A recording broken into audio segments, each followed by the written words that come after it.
The overall goal of this protocol is to deliver neural stem progenitor cells to the CNS via intravenous injection in mice affected by experimental autoimmune encephalomyelitis, a disease model that mimics multiple sclerosis.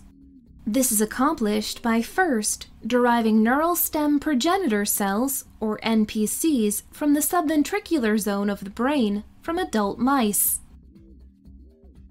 The second step is to genetically tag NPCs with viral vector technology for in vivo cell identification and tracking.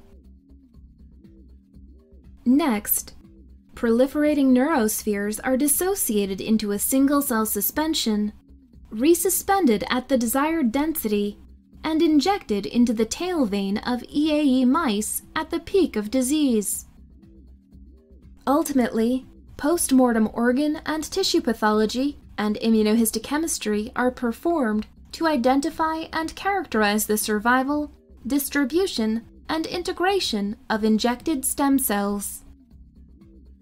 The main advantage of this technique is that it provides a minimally invasive, safe and effective method to transplant stem and progenitor cells into the inflamed nervous system. This method helps answer key questions related to the safety and efficacy of systemically injected stem cells in models of inflammatory diseases of the nervous system. The visual demonstration of this method is useful especially for young scientists, as it helps in the understanding of critical experimental steps, from brain stem cell isolation to preparation for systemic injection in a mouse model for multiple sclerosis.